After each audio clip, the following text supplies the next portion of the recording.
Another way how you can be in touch with the fiction and the universe is by the game news, the in-game news. It's written by CCP and by volunteers. As I said in the intro, I used to write these as well.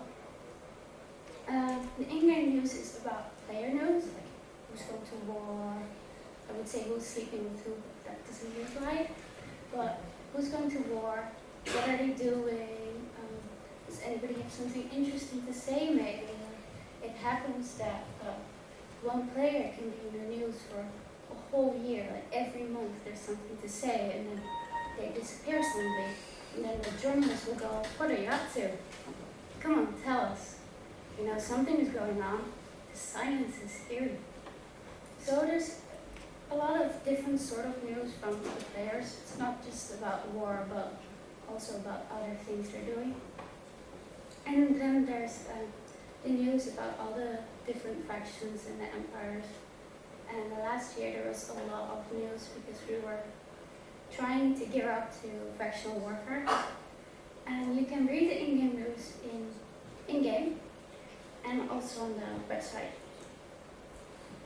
Another place where you can find our fiction is in the EO magazine.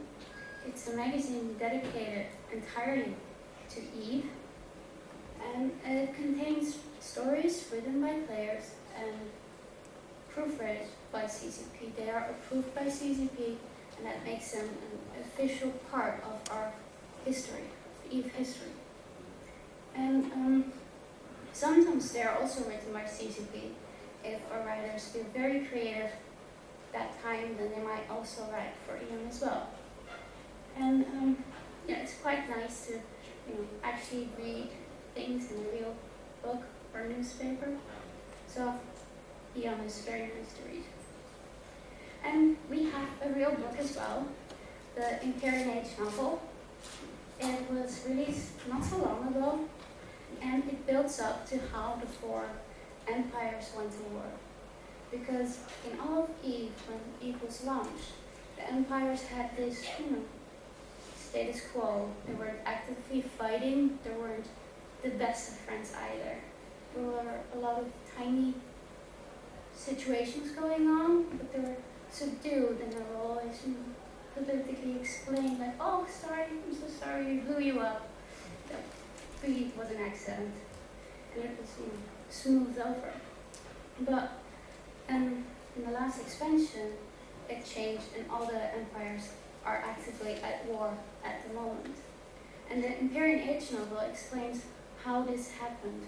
What was Lady Sauron, the now Empress of the Amar, thinking when she was grabbing that power? What went through her mind? And you can read that in the novel. Now, because it's a novel and it's not a tiny novel, a lot of facts about the universe are explained as well. And it's a whole book. It's not something that is only interesting if you play it. It's actually a very good sci-fi novel. And I think we have a chapter of Imperial Age that we can give you later if you're interested in seeing how it reads. Okay, so another thing that fiction does is it gives new players. It's always, for new players, you have this starting up phase where you're not quite sure what you want to do, who you want to be.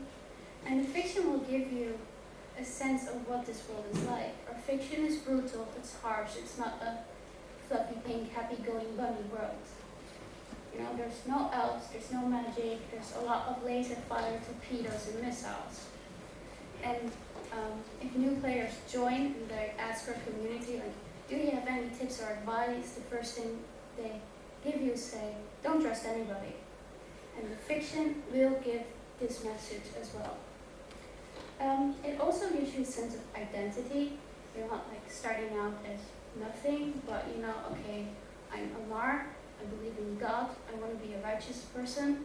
Minotaurs are like, they need our help, and we should be, give our help freely and teach them like children how to live and become a better person. And, it gives you a sense of identity. Oh, okay. find it for the Empire, maybe, and teach those Minotaurs how to be a better person with my vacuum beam lasers. It helps. And another thing, fiction will give you like stereotypical characteristics for your race. Now, I know many of the role players will go, oh, but it's so boring if everybody plays the same thing. But it's a good start.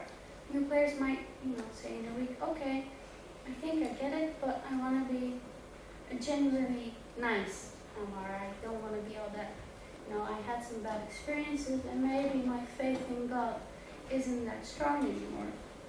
But then you also know how other people might respond to you. So you can take the fiction as a starting point and then give it your own meaning. You can take it your own way because the Eve universe is big. So not everybody fits in the stereotypical niche of Amar. And people actually like it if you're not going to stick to the stereotypical types. And, at CCP, we don't do much. 15 minutes left? Okay. Okay. So, fiction and players, we had an event where the fine captain died. He was Minotaur scum, and he was so bad that the Minotaur Republic didn't like him either, and they executed him.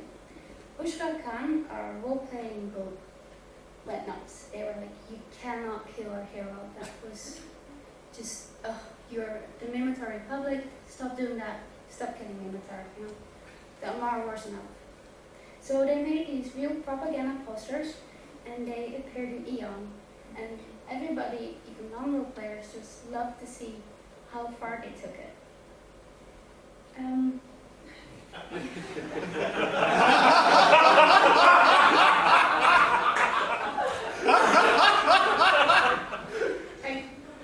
Christian O'Krilla.